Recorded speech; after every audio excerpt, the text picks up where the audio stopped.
Hello everybody, welcome back to the Lost Files of Sherlock Holmes, Part 3. In the last episode, we inspected the body in the alleyway, and suspected that it may not necessarily be Jack the Ripper, although there are symptoms or pieces of evidence that certainly would suggest that he might have done the killing. We also learned that young Sheila Parker here was actually the victim's understudy as they worked together in the theater, and learned a little bit about some of the gifts that she had received, including some flowers and some perfume.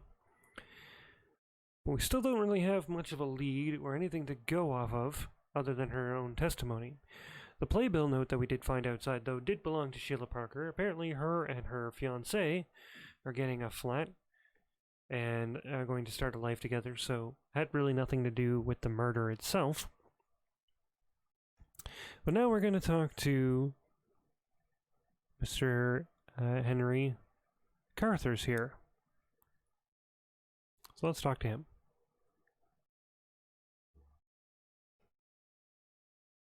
What is the problem with that door, Mr. Carruthers? Which is to say, what are you doing? The plate's broken. I'm attempting to repair it, but I'm afraid it's quite beyond me. I'll probably have to hire a locksmith to do the work. Who forced this door? Inspector Lestrade thinks it was the Ripper. Says the Ripper broke in here and dragged Sarah out into the alley to murder her. Do you think that's what happened, Mr. Holmes? The inspector has many fine qualities, but he is overly fond of theatrics. It is clear that the murderer did not attack Miss Carraway here in this room. What is your evidence of that, Mr. Holmes? The location of the woman's hat. Exactly what I thought, Mr. Holmes. She wouldn't have had her hat unless she was going out the back door. Means the Ripper must have broken in during the performance and then went back outside to wait for her. I can't see anything is missing now. Do you know of anyone who might have harbored a grudge towards Miss Carraway, or rival, or jilted lover, perhaps an obsessive admirer? Certainly not. I can't imagine why anyone would want to harm her. She wasn't the greatest actress, but she was popular in a way, and sweet. Though now you mention it, there was a young fellow who was asking about her a short time back. Seemed rather suspicious. What was suspicious about him? Found him hanging about in the alley. He asked if Sarah worked here. I offered to take a message, but he refused to leave. His name or his reason for calling. He was just a lad, no more than 17, but bright-eyed, very single-minded. He didn't want to see Sarah so much as he wanted her address. Did you give it to him? What do you take me for, sir? I don't go handing my girls over to any dimwit who just happens by. Thank you. My refusal didn't seem to bother him at all, though he just smiled and thanked me for my time. Pretty as you please, and then he said if I changed my mind, he'd make it worth my while, and that I could leave a message for him at the Moon Gate, whatever that means. Have you recalled any details that might assist my investigation? Well, I think I've told you everything I know.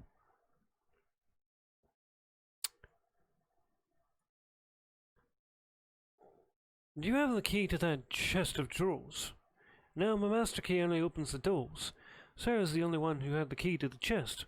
I think she had a spare, but I don't know where she kept it. Interesting. Okay, well, we talked to him, and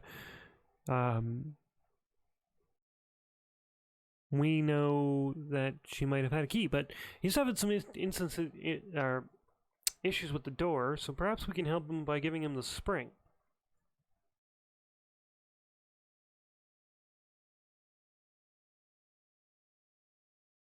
Let's give the spring to Henry here. I believe this spring may be helpful in repairing the lock. Why, yes, thank you. I believe this is just the piece I need. I'll have this finished in a moment if my fingers don't fail me. Alright, so we gave him the spring. And that will help him fix the door. And if we looked at the perfume,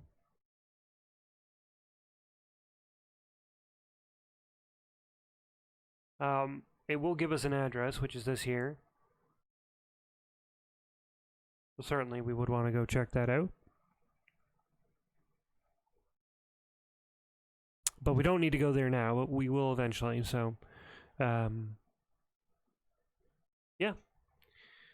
Alright, well, the next place we need to go is we're going to go to the victim's flat or apartment. So that'll be the next place that we want to go.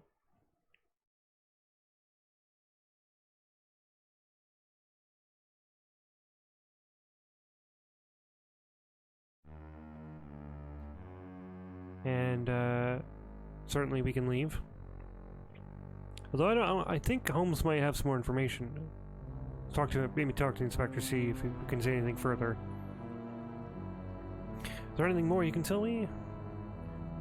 It basically tells us the same thing. What does Watson think?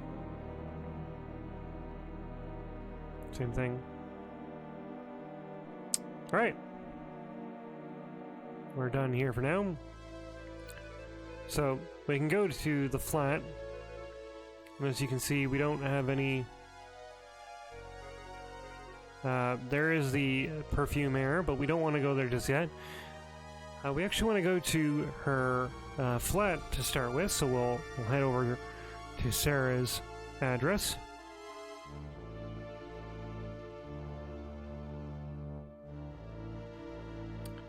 And let's take a look around at some of the things here.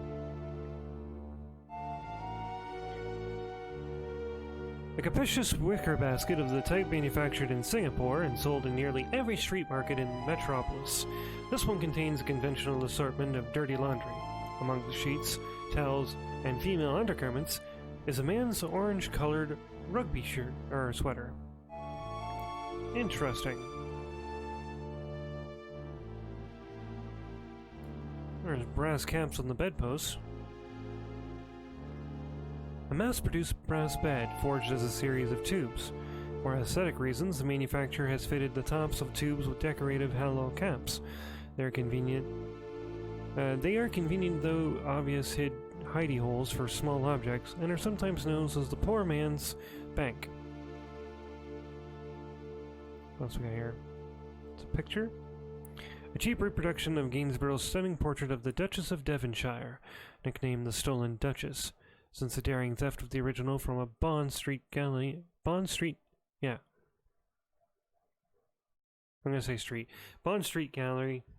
in 1876. There's an umbrella over here. Check that. This is an old and shapeless classic brolly, which has clearly survived a number of seasons. The blue muslin fabric is faded and it is dry despite the wet weather. Outside, there is a slight bulge in fabric near the tip. Interesting. Teapot. A serviceable, typical China teapot. 100 just like it are sold every day in Wapping. A standard two-drawer dresser filled with cheap cotton underclothes, stockings, and jumpers. And there's a bookshelf. The simple wooden shelf holds a half-dozen assorted two-penny novels and the Holy Bible. The shelf area is messy, books are open, spines around one or two titles are broken. Nothing with the rug. Anything else that we can look in the room?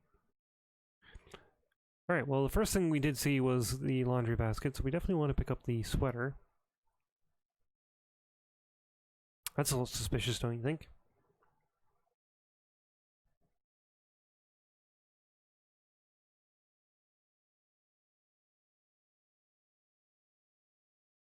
And we don't actually pick up the sweater, but what we want to do is we want to look at it a little bit further. A man's rugby sweater with the colors and insignia of the Kensington Rugby Club. The back of the collar is heavily stained with macassar oil and a few black hairs are embedded in the fibers of the wool. Hey! Where did we see some oil and fibers earlier? Didn't we see the fibers and the oil on the door back at the theater? Yes. I believe that's a clue.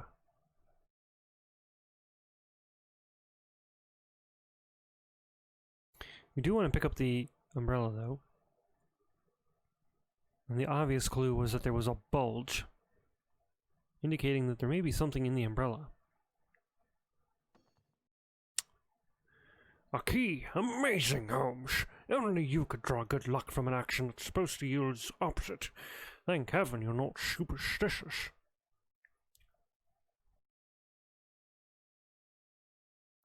Well, let's take a look and see what we got here. A tiny brass key. It is too small for most door locks. Most likely opens something smaller, like a drawer or a jewelry box.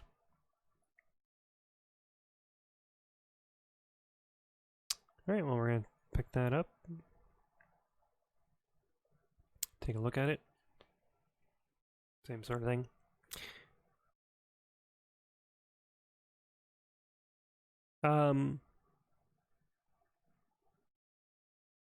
So that's pretty much the only items that we need to pick up.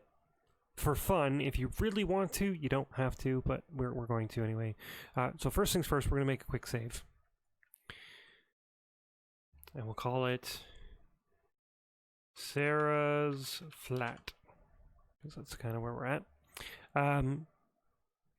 You can actually, for fun, you can actually open the teapot.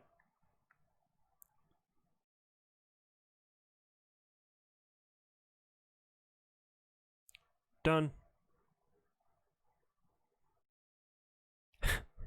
He opens it.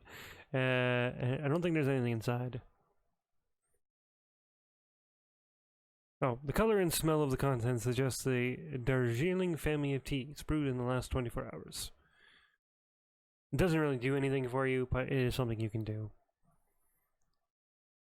And I believe you can also open the brass ends of the bed. And again, you can look into it. A few coppers and a half-crown are wedged into the left cap of the head of the bed.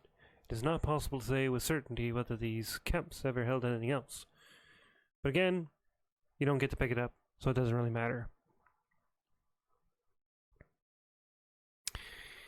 Well, we did get some items, and we should probably begin analyzing them. But to do that, we're going to need to go back to our home at 221 B Baker Street. But we'll do that in the next video.